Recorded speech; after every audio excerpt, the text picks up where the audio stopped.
And it's in that context, in part, that we've been sifting through this history. One of the big contexts, right, if you remember all the way back to week one, is the challenge that, a lot of folks are really disaffiliating from Christian churches right now. This is one of the big trends in American religious life, is that the number of people who choose to affiliate with a Christian church or denomination is plummeting, and it's especially plummeting in the younger generations. So obviously that's a concern. In general, also, we talked about in week one how, in part, that's connected to kind of Christianity's reputation in the public square, that there are connections there. But it's also just true, I think, that Christian voices don't carry in the public square like they once did. So we talked a little bit about that week one, too. Partly because the public square is much more plural than it was 50 or 60 years ago, but partly also, I think sometimes, or a lot of folks, they hear Christianity in the public square and they just have this kind of image of clanging cymbals. Like, really, what's there? What value is there in listening to voices of people of faith these days? So what is the future of the Mainline? What is the future of this tradition that we've been thinking about for the last few weeks?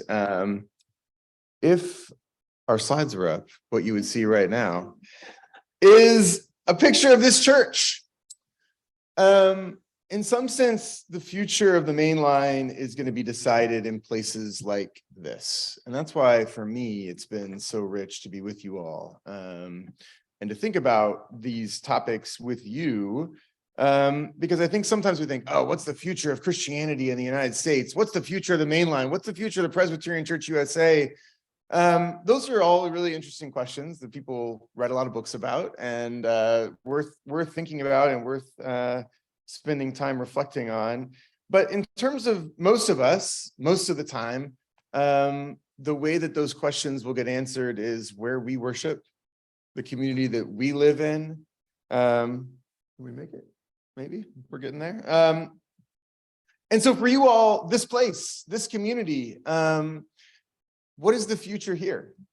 And I think in some sense, that seems to me to be the most appropriate way to think about the future of the Mainline. Is, we've talked a lot about wider context. We talked a lot about, big picture stories. But at the end of the day, how you all live your life and community here is going to partly determine, or help to determine, the future of the whole.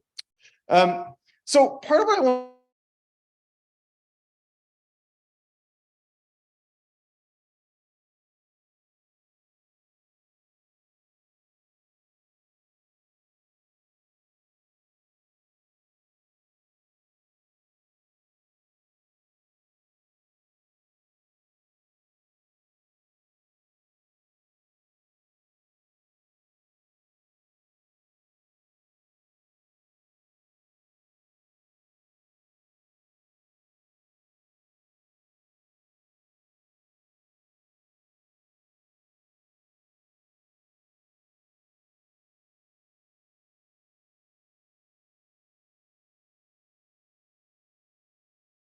and then come back and share and close out our time together.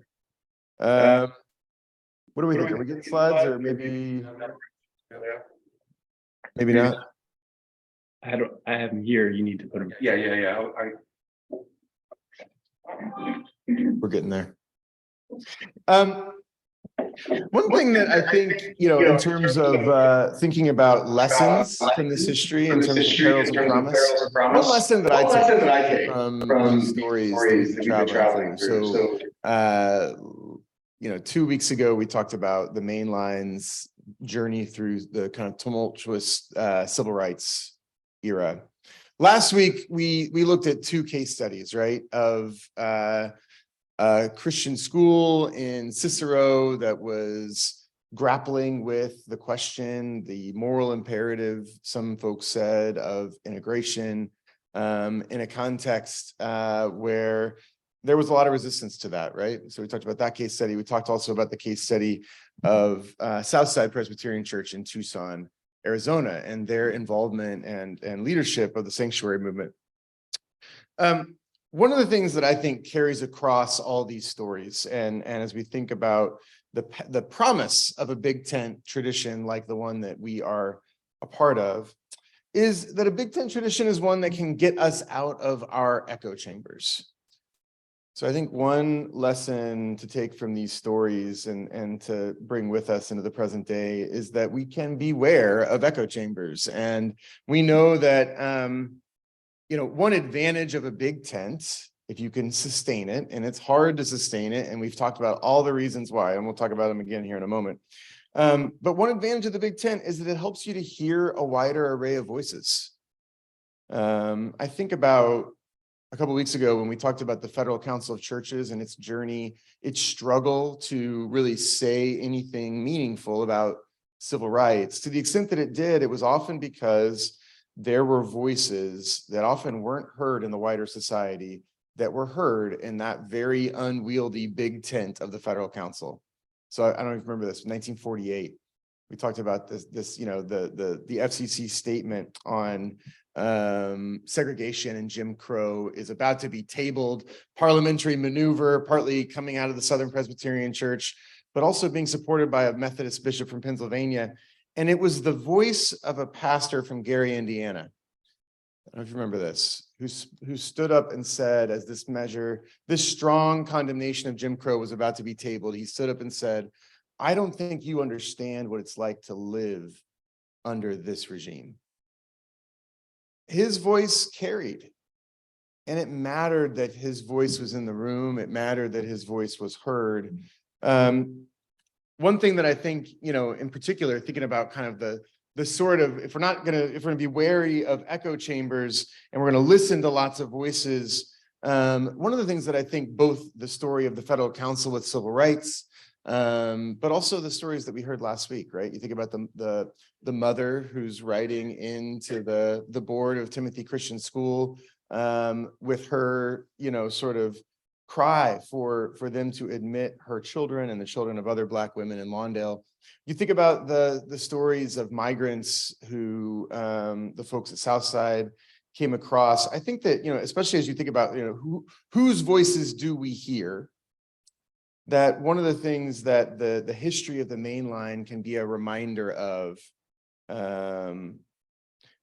that's also biblical, right? Is to listen especially for the voices of those who are marginalized, the voices of those who are on the outs, the voices that people in our wider worlds don't always want to hear or don't hear, or we sometimes just forget to listen to.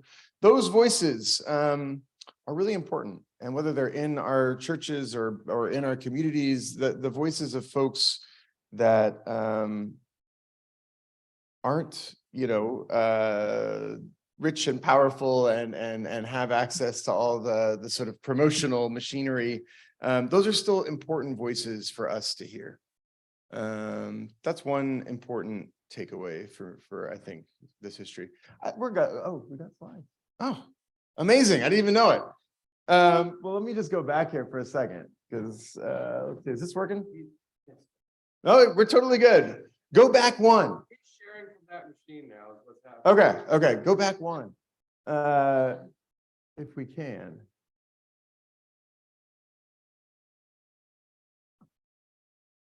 If we can, it's fine.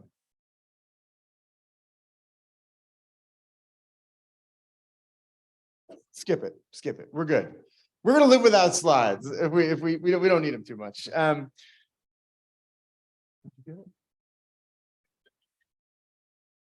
We're totally fine. Be wary of echo chambers.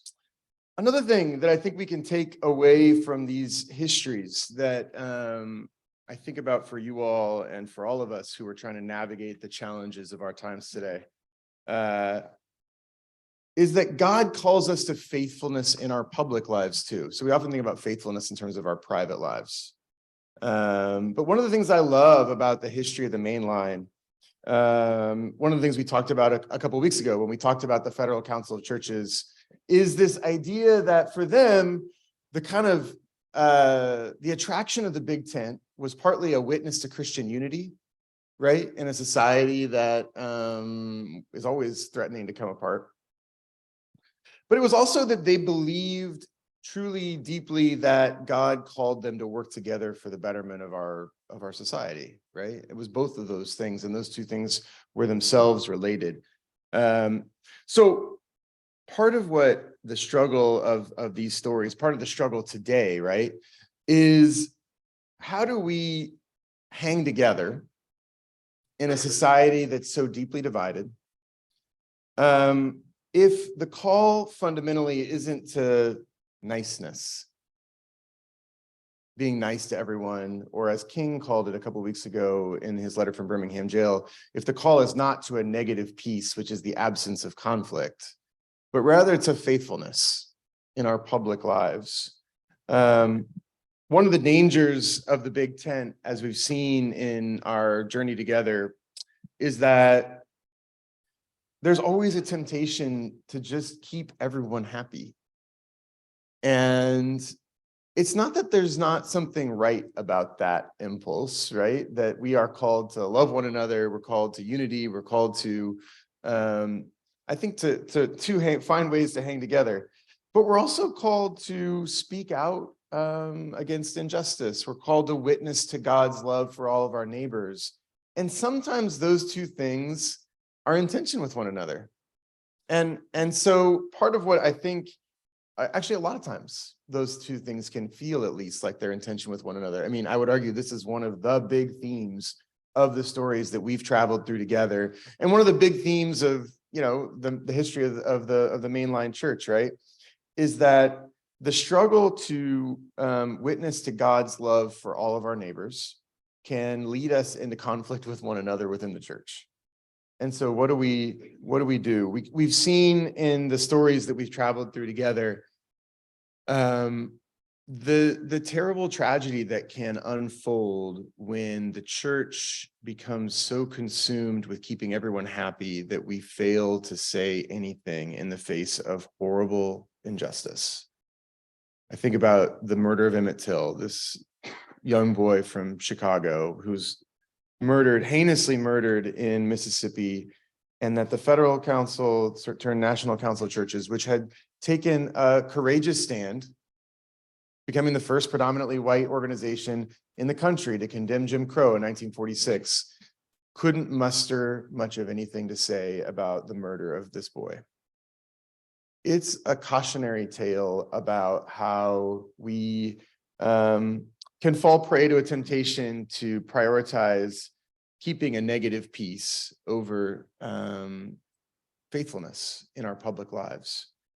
Part of what I think, you know, how do we do this? I mean, this is part of what I hope we can talk about in these small groups and share out a little bit together. This is hard stuff. And it's hard in part because, you know, people have different views onto the questions of our day, just as the folks in the past did. I mean, I think that's part of what's helpful about those case studies that we looked at last week, is you see even something that seems crystal clear to most people today, that of course Timothy Christian Schools should have admitted those children, was so unbelievably controversial in their time that they shut down that school rather than move forward, right? So one of the things that's tough about faithfulness in our public lives in a society as divided as ours is people are never going to agree about what that means. That's just the truth. I'm sure that's true here, right? People don't agree about what faithfulness in our public lives means. And so what can we do? How do we navigate these challenges and not end up 50 years from now being the people who folks look back on and say, wow, they really blew it there. They were so caught up in keeping a negative peace that they just didn't do anything. I don't have a straightforward, simple answer to this. I think one thing that is true is, and one big question for all of us as we navigate these big questions, right, is where is our primary identity? Sometimes I think for folks, they're political party identity is their first identity, and they come to church, but that's really their home identity is there, or their home identity is in some other kind of place. If our home identity is in Christ's body, it could be a strong base to lean into when we have to navigate these difficult questions. We obviously have the Bible, we have our tradition, we have our fellow believers who we can lean into when we feel confused, right? None of these are the silver bullet that's going to point us in the way that we should go. And at the end of the day, we may just disagree. And so what do you do when you disagree at the end? Well, we saw in the federal council and national council examples, right? Sometimes you have to take a tough vote, and sometimes people are really upset about the outcome. That happened. I mean, there were multiple times where the only reason the federal council became the first predominantly white organization to condemn Jim Crow is because they took tough votes that really made a lot of Southern Presbyterians and Southern Methodists and other folks in Northern denominations too really mad.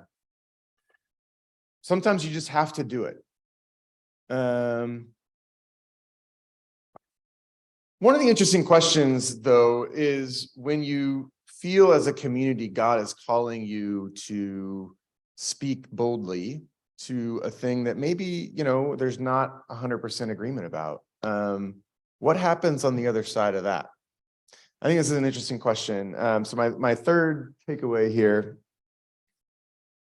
that I think the stories we've been traveling through can help to underscore for us. If we live in a society where Americans increasingly look around, and where they once saw neighbors, they see enemies, right? This is one of the things that we started with week one, is that Republicans and Democrats are 70% or more are likely to see folks in the other party as not just deeply wrong, but as a threat to the nation.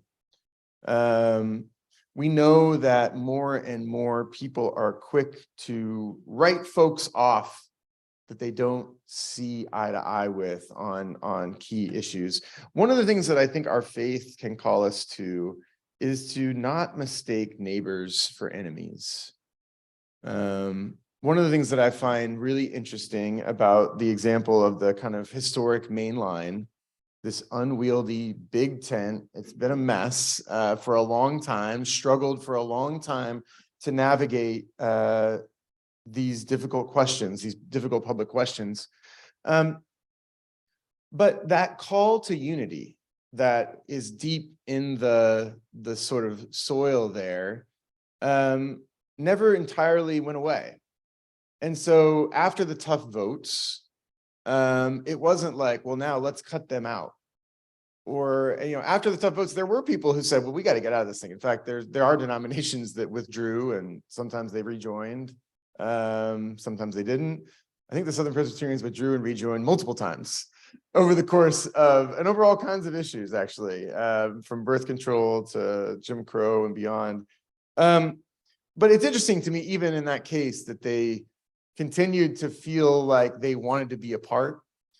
Part of what I think is really interesting, I had this conversation last week. I'm kind of living and breathing these themes and issues right now. I've got a series going on at the seminary about the future of American democracy, and the theme for the fall is polarization and how do we navigate our polarized times. So last week I had a conversation with, or 2 weeks ago now, I guess, with two pastors and a bishop who are coming from very different parts of the American Christian landscape, and asked them, how are you navigating these difficult dynamics? And it was really fascinating to hear how differently they're navigating them. There's one of the bishop really was saying that, her conviction is that Christians have to find a way to hang together no matter what. And that's come with, she's experienced a lot of scorn and resentment in her own denomination, and yet she really believes that it's still the right thing for her to pursue relationship with those folks who have thrown scorn at her.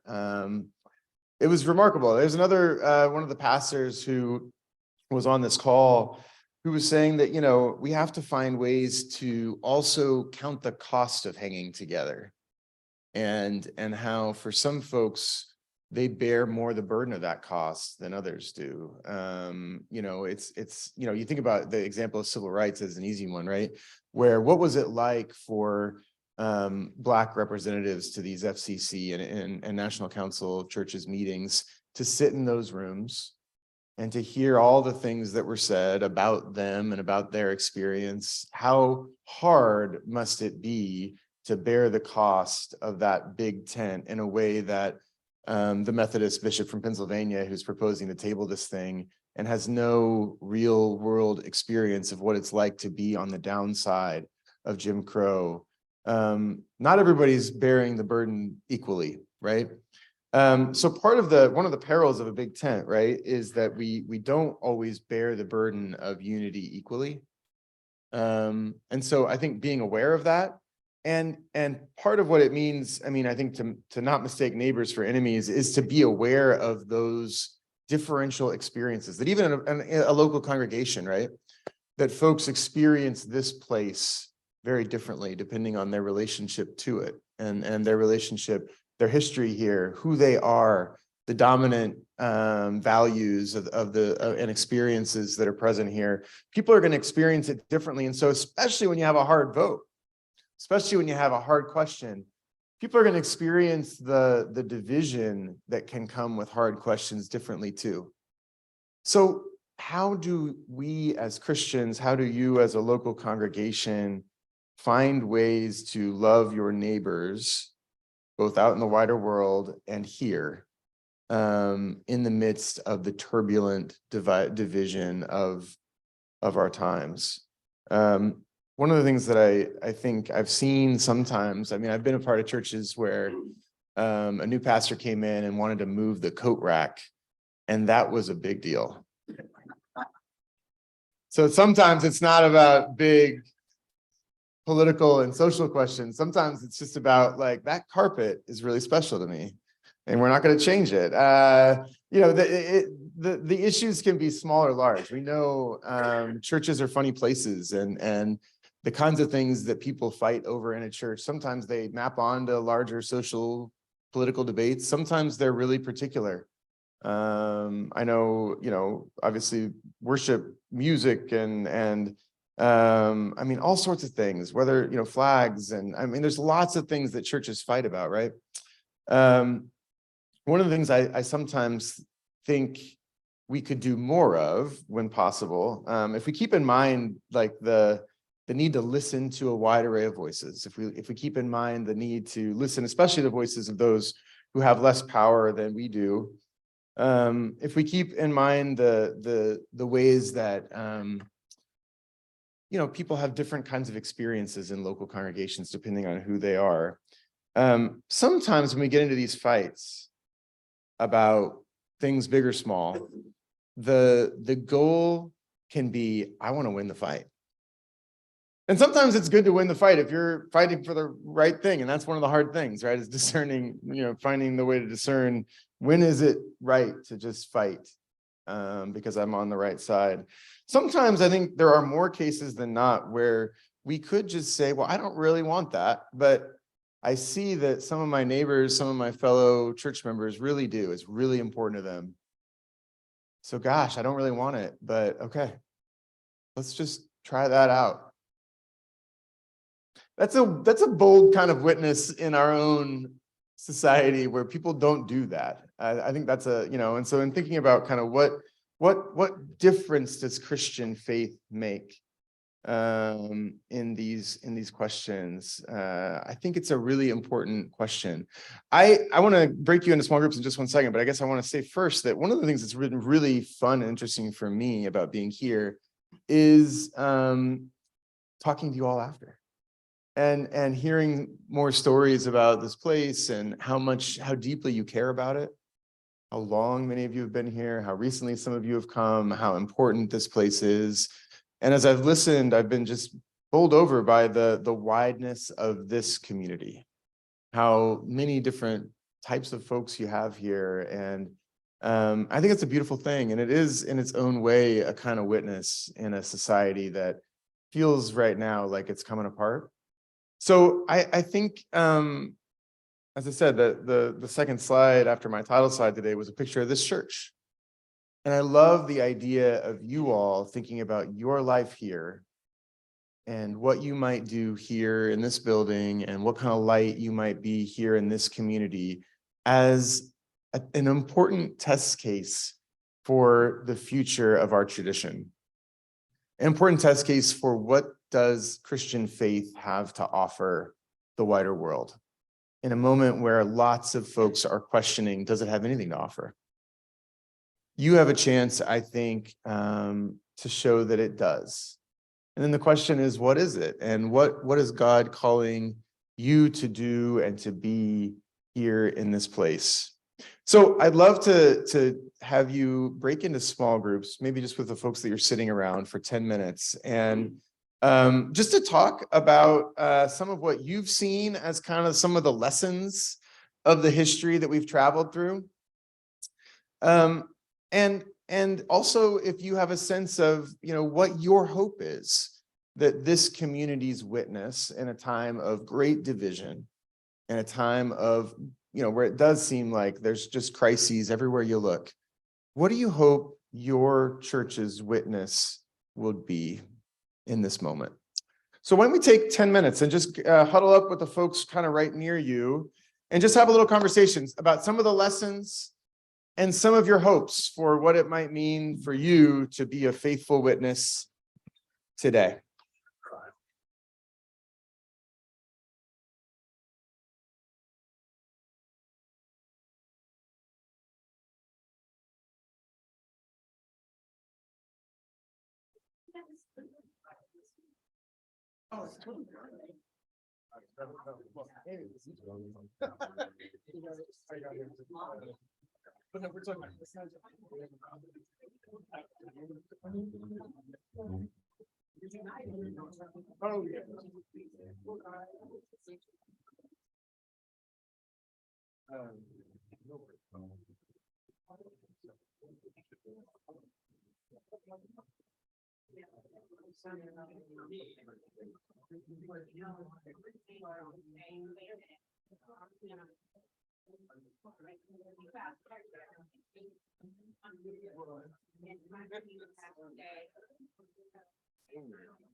And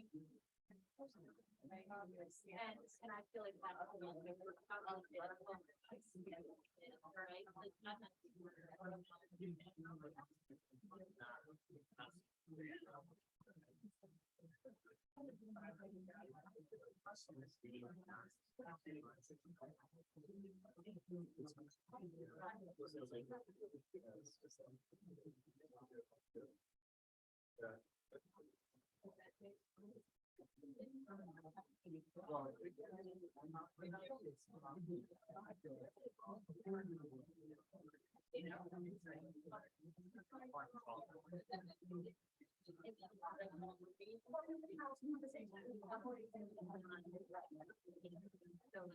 by the neighbor class.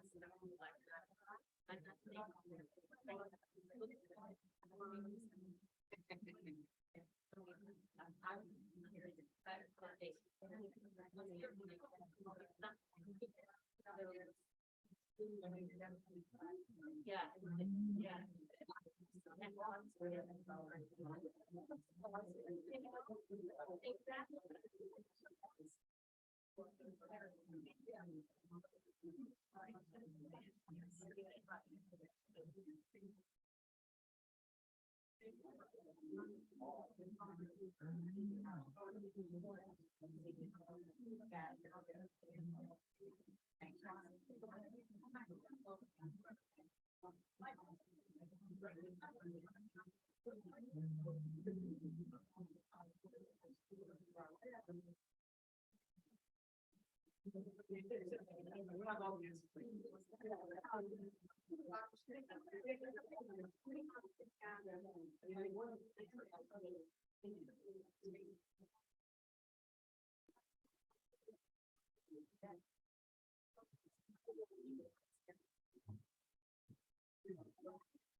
Right. It's the relationship.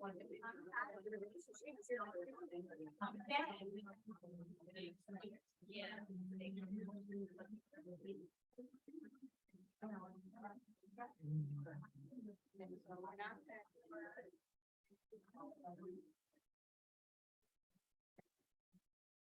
But we don't really.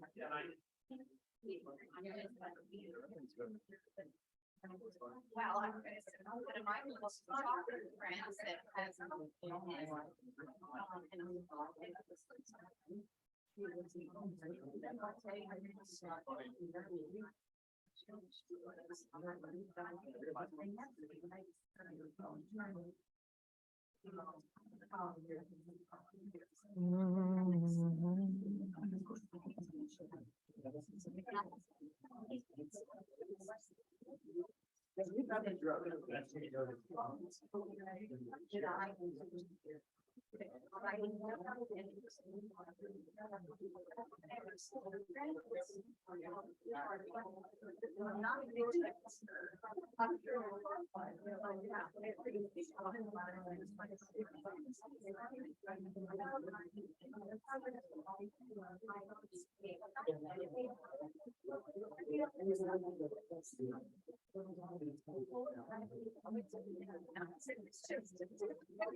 Because I get so frustrated and angry.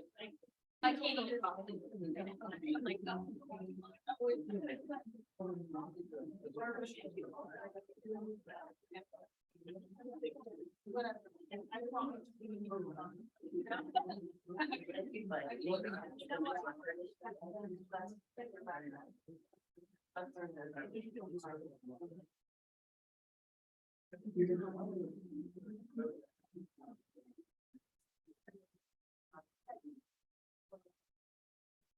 Take another minute or two, and then we'll come back together.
All right. Go ahead and wrap up and then let's come back together. I'm eager to hear some of what your small groups came up with.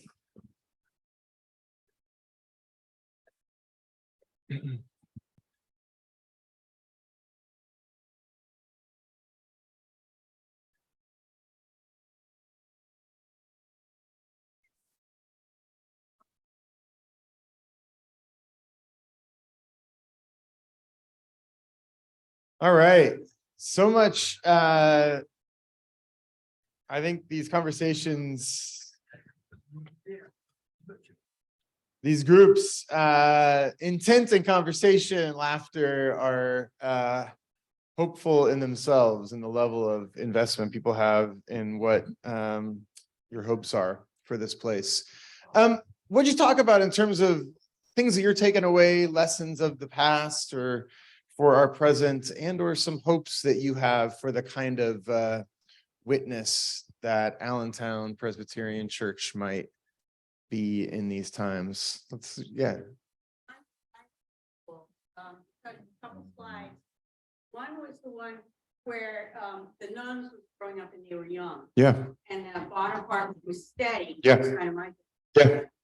Because they need to be up there. It's all things. You got to go out fringes. Yeah. Yeah. You know, people who just here or stay duration. Yeah. So that sort of slide. Yeah. The other thing, and it wasn't a slide you put up, but I've seen one of these slides where it's like a logical. You'll have to broken into all denominations. Yeah. Back out and file it goes back and forth. Bible. That's not a problem. That's working it out. Yeah. Going on. Yeah. So I Yeah. think it's like yes, you know, there's Yeah.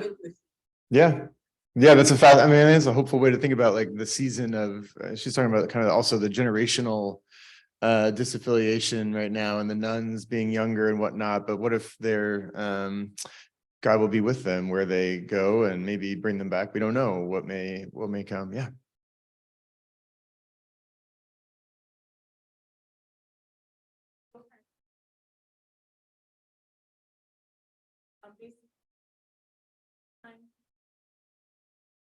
Mm-hmm. Mm-hmm. Mm-hmm. Mm-hmm. Mm-hmm.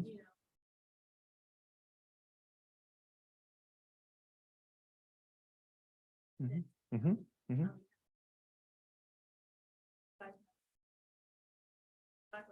Mm-hmm. Mm-hmm. Mm-hmm. Mm-hmm. Mm-hmm. Yeah, so some of we are all finite and partial and don't represent, you know, all of our identities in every way every time we speak. And that the world out there is more complicated than sometimes the signs in yards or on cars might lead us to believe. Yeah.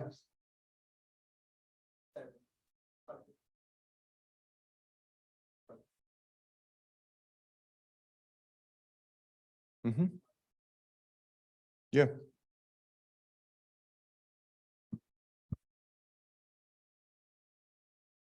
Mm-hmm. Mm-hmm. Yeah.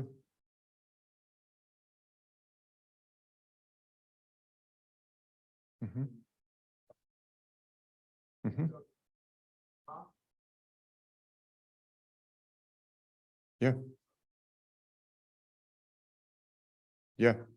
Yeah, I mean, so that is something that I think is really an interesting question about like sometimes when we have those hard discussions or votes or fights or whatever, how do we treat one another on the other side of that? I think that's a fascinating, and that can be partly where our faith is also on the line, right? It's not that, I mean, when I say that, you know, faithfulness in some sense trumps a call to niceness, it doesn't mean that we're off the hook for loving the people right around us, including the people who are on the opposite sides of all the things that we care the most about. Those may be the people that are hardest for us to love, and where a lot of times our faith, we got to lean into our faith and pray to God to help us to really do that.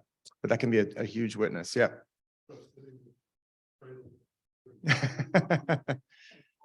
Mm, I'm an introvert. mm, Depressed. mhm, And I find it incredible Mm. to be able to worship God mm, and to go on what I got. Being told that I'm mhm, working. mhm, If you come from the, mhm, you're none of those. mhm, Just somebody sitting. mm, mhm, mm. Yeah, yeah. A little raw Presbyterian excitement about just the opportunity to be a part of what God is doing.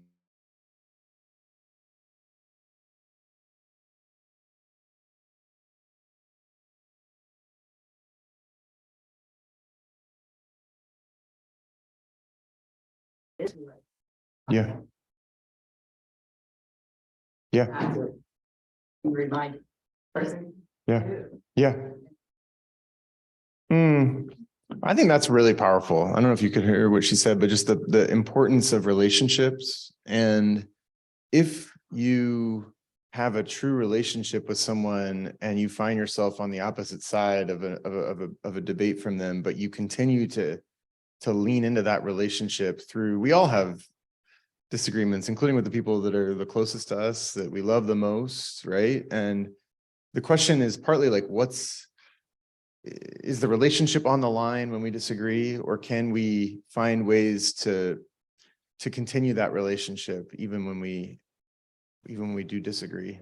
I mean, part of the thing that I think is interesting is really interesting article in the Atlantic this past week about how Americans need to recover the art of persuasion, and that one of the ways that we persuade is by remaining in relationship with people with whom we deeply disagree. And it's not the only reason to remain in relationship. There are other good reasons to do it, but that if you really think the person's wrong, a lot less likely that you're going to finally convince them if you really shut them out, you know?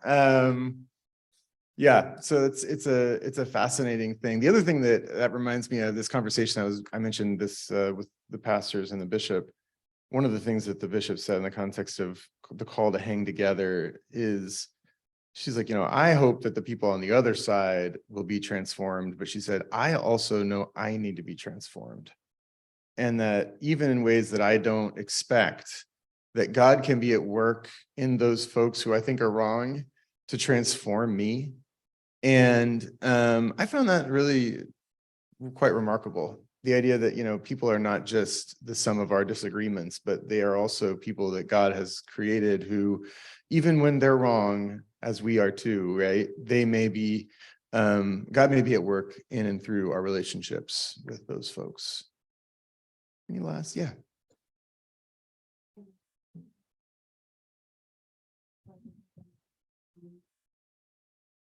Mhm.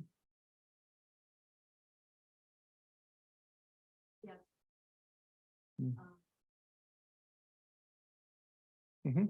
Mhm.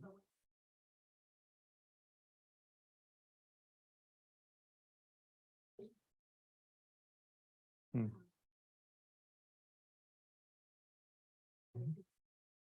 Yeah. Mhm. Mhm. Mm. Mhm. Mm. Yeah. Mhm. Yeah. Yeah. Yeah, I think this is a great point about, the power of relationships, and also like how do we best witness to the things that we care about? I mean, sometimes I think social media has a role to play, and it's not all negative, although there's a lot of negative, but it's not all negative necessarily. But yeah, also that maybe sometimes the more effective way to witness is through the relationships with people that we love, and just having regular conversations with them about things that we care about. We're almost out of time. Any last thoughts here? I want to make sure we pray. Yeah, 2 thoughts. Yeah. Yep. So for me, like, power talked about Mm. challenge Yeah. Mhm. I think it's not easy to do that, but Mhm. with that, Mm. all these other things naturally. Mhm. Right, Mhm. all these- Got it. Mm. Mhm. Mhm. Mhm. Yeah. Yeah, because it's a strong foundation for those relationships, our faith. Yeah. I think, yes. Mm. Mhm. Mhm. Mm. Yeah. Mm. Mhm. Mhm. Because they know that you call. Yeah. Yeah. You know. Yeah. because we've established. Mm. Mm-hmm. Yeah, she's talking about just like how the depth of relationship with people with whom there are significant disagreements is an anchor through all the storms. And I think that's a beautiful thing. And it's an increasingly countercultural witness to have that depth of relationship with people with whom we disagree. But I think this congregation seems to be a place where that is happening. I think that's a beautiful thing. So let me just close us in prayer. God, thank you for the saints gathered here at Allentown Presbyterian Church who walk in the same places that saints have been walking for hundreds of years. God, be with them in these challenging times for the church and for our whole society. God, be with them in their worship, be with them in their learning, be with them in their whole lives. God, help them to witness to your love for neighbor, God, for each and every one. God, help them to be faithful in their private and their public life. God, help them to just radiate your love here in this community, that they might be a witness to the power of our faith for all of life, and a hope to others around the state and the country and the world, for what you are doing, even in these difficult times. Pray, God, that you would go with us all into the week ahead. Amen. Thank you all so much. It's really been a delight to be with you. I really do think there's a lot that you all can do here. And I'm excited to kind of keep up to date on your adventures and your journey. As I said, I'm like kind of living and breathing this stuff right now. Thursday afternoon, if you're interested in these themes, I'm moderating a conversation that you can watch over live stream about the challenge of polarization with a couple of political figures and a representative from the media, and just thinking about what does our faith call us to? So it might be an interesting conversation for you if you've enjoyed the series. I'm doing a whole series of conversations this year on these themes, so happy to stay connected. But blessings to you all. Thanks so much.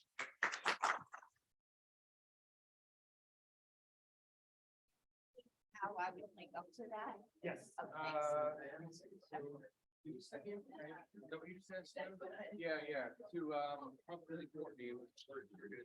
Okay, let me do that. Yeah. Scroll down. You'll find I